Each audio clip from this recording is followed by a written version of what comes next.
Hi అండి, welcome to సాయిస్ kitchen. బాగున్నారండి మీరు? మేమైతే బాగున్నామండి.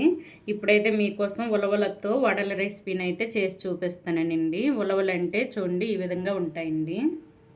ఇవైతే ఒక కప్పు వరకు తీసేసుకొని ఒక 7 అవర్స్ 8 అవర్స్ అయితే నానబెట్టి ఉంచేసుకున్నానండి. ఈ విధంగా వాటర్లో ఇప్పుడు నానబెట్టేసుకున్న ఇవి పక్కన ఫిల్టర్ చేసేసుకుందాం అండి. ఫిల్టర్ చేసేసుకొని గ్రైండ్ చేసేసుకోవాలి. ఇప్పుడు ఇందులోని ఒక కప్పు వరకు శనగపప్పు అండి. ఒక కప్పు శనగపప్పు తీసేసుకున్నాను. మనం గ్రైండ్ చేసే ఒక 1 అవర్ ముందు అయితే శనగపప్పుని నానబెట్టేసుకోవాలి. ఇప్పుడు ఇది కూడా పక్కన పెట్టేసుకొని గ్రైండ్ చేసేసుకుందామండి. వాటర్ అయితే ఫిల్టర్ చేసేసుకోవాలి. చూడండి, ఒక మిక్సీ జార్ తీసేసుకొని ఇందులో అయితే కొద్దిగా కూడా వాటర్ ఉంచకూడదండి. మొత్తం ఈ ఉలవలను అయితే ఈ విధంగా తీసేసుకోవాలి. కొద్దిగా కూడా వాటర్ వేయకూడదండి. వేయకుండా మిక్సీ పట్టుకోవాలి. ఇప్పుడు ఇందులో మనం నానబెట్టి పెట్టుకున్న శనగపప్పును కూడా వేసేసుకుందాం. ఒక హాఫ్ వేసేసుకుందామండి. హాఫ్ అయితే పక్కన పెట్టేసుకుందాం. చూడండి, నేనైతే సగం వేసేసుకున్నాను, సగం పక్కన పెట్టేసుకున్నాను. ఇప్పుడు ఇది వాటర్ వేయకుండా గ్రైండ్ చేసేసుకోవాలండి. ఇందులో ఒక 8 లాగా పచ్చిమిర్చిని తీసుకున్నాను. మీరు కారం తినే బట్టి వేసేసుకోండి. ఇందులోనే ఒక టేబుల్ స్పూన్ వరకు జీలకర్ర అండి. ఇందులోనే ఒక టేబుల్ స్పూన్ వరకు అల్లం వెల్లుల్లి పేస్ట్ అండి. అల్లం వెల్లుల్లి పేస్ట్ లేనప్పుడు అల్లం ఉన్న వేసుకోవచ్చండి. అల్లం వెల్లుల్లి మామూలుగా ఉన్నా సరే అవైనా వేసుకోవచ్చు. ఒక టేబుల్ స్పూన్ వరకు వేసేసుకోండి. ఇప్పుడు ఇది వాటర్ వేయకుండా గ్రైండ్ చేసేసుకుందామండి.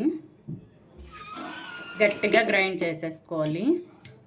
చూడండి, ఈ విధంగా గ్రైండ్ చేసేసుకోవాలండి. మనకి వాటర్ వేసామంటే పలచపడిపోయి మనకి వడ అనేది మంచిగా రాదండి. చూసారా, ఈ విధంగా ఉండాలి. మనకి వడ వేసుకోవడానికి ఈ విధంగా ఉండాలండి. వాటర్ వేయకుండా గ్రైండ్ చేసేసుకోవాలి కచ్చపచ్చగా. ఇప్పుడు ఒక మిక్సింగ్ బౌల్ తీసేసుకుందాం. ఇందులో అయితే మనం గ్రైండ్ చేసుకున్న ఈ పేస్ట్ను వేసేసుకుందాం అండి.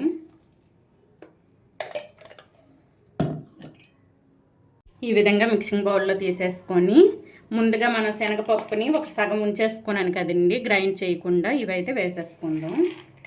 ఈ విధంగా వేసుకుంటే బాగుంటాయండి వడలు. మనం తినేటప్పుడు మనకి శనగపప్పు కూడా నోటికి తగిలి టేస్ట్ బాగుంటుంది. ఈ విధంగా మొత్తం కూడా వేసేసుకుంటాను.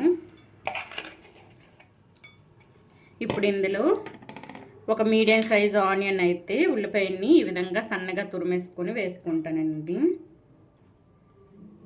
ఇందులోనే కొద్దిగా కొత్తిమీర తురుము, కొద్దిగా కరివేపాకు తురుము కూడా వేసేసుకుందాం.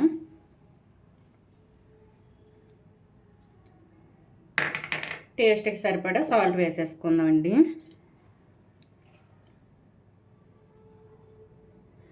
వేసేసుకొని మొత్తం కూడా మంచిగా కలిపేసుకోవాలి. చూడండి, పిండిని అయితే ఈ విధంగా కలిపేసుకోవాలండి. కొద్దిగా కూడా లూజ్ ఉంచకూడదు. ఈ విధంగా ఉండాలి మనకి వడ వేసేటట్టు. చూసారా, ఈ విధంగా ఉంచేసుకోవాలండి. ఇప్పుడైతే ఈ వడలని వేసేసుకుందాం.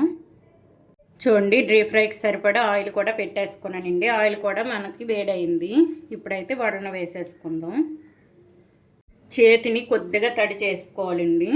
మన చేతిని ఈ విధంగా తడి చేసుకుంటూ వడలను అయితే వేసేసుకుందాం. ఈ విధంగా మీకు ఏ సైజులో కావాలంటే ఆ సైజులో వేసేసుకోవాలండి. చూడండి, ఈ విధంగా ఫ్లేమ్ పూర్తిగా సిమ్లోనే ఉంచేసుకోవాలండి. వేయించేటప్పుడు మీడియంలో ఉంచేసుకుందాం. ఈ విధంగా అన్నీ కూడా ఈ చేతి పైన ఈ విధంగా వేసుకోవాలి. అన్నీ కూడా ఇంతే అండి. ఇదే విధంగా వేసేసుకుందాం. మీకు ఏ సైజు కావాలంటే ఆ సైజు అయితే వేసేసుకోవచ్చు.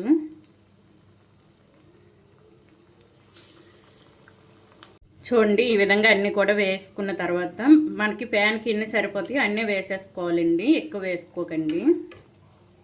ఈ విధంగా వేసేసుకున్న తర్వాత ఫ్లేమ్ మీడియంలో ఉంచేసుకొని రెండు వైపులు కూడా ఈ విధంగా వేయించుకోవాలండి. మంచి గోల్డెన్ కలర్ వచ్చేంత వరకు వేయించుకోవాలి. అన్నీ కూడా ఈ విధంగా తిప్పుకుంటూ వేయించుకోవాలి. మంచి క్రిస్పీగా వచ్చేంత వరకు వేయించుకోవాలండి. చూసారా, కలరు రావడం స్టార్ట్ అయింది. ఈ విధంగా కొద్దిగా మనకి గోల్డెన్ కలర్ వచ్చేంత వరకు వేయించుకుందాం. చూడండి, మనకైతే మంచి గోల్డెన్ కలర్లో ఈ వడలు అయితే వేగేయండి. ఈ ఉలవ వడలు ఇవైతే ఇప్పుడు తీసేసుకుందాం. ఈ విధంగా వేయించుకుంటేనే మనం తినేటప్పుడు క్రిస్పీగా ఉంటాయండి. చూడండి, ఇప్పుడైతే ఇవి తీసేసుకుందాం. ఇవి వేగుతుంటేనే ఇల్లు మొత్తం మంచి వాసనతో నిండిపోయిందండి. అంత బాగుందండి వాసన కూడా. ఈ విధంగా అన్నీ తీసేసుకుందాం.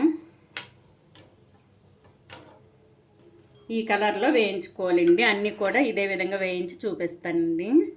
చూసారా? ఇప్పుడైతే ఇంకొద్దిగా పిండి ఉందండి, అది కూడా ఇదే విధంగా వేయించి చూపిస్తానండి.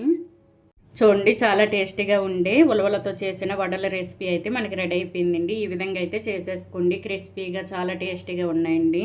ఇవి హెల్త్కి చాలా మంచిదండి. ఇవి ఉలవలతో కదండి, మనకి చిన్నపిల్లలకైనా పెద్దవాళ్ళకైనా ఇవి పెట్టొచ్చండి. ఎన్ని తిన్నా సరే ఏం అవ్వదండి. ఈ విధంగా అయితే చేసి పెట్టుకోండి. చూడండి, క్రిస్పీగా వేగాయండి. చూసారా? ఈ విధంగా అయితే వేయించుకోవాలండి. లోపల వరకు కూడా మంచిగా ఉడికింది మనకి. చూడండి, లోపల కూడా మంచిగా ఉడికి వచ్చింది. మనం శనగపప్పు వేసుకున్నాం కదండి. శనగపప్పు కూడా మనకి తినేటప్పుడు నోటికి తగిలి క్రిస్పీగా ఇంకా టేస్ట్ వస్తుందండి. ఈ విధంగా శనగపప్పును కూడా నానబెట్టి వేసేసుకోండి. చాలా టేస్టీగా ఉన్నాయండి. ఇది హెల్త్కి చాలా మంచిదండి. ఈ విధంగా చేసి పెట్టండి.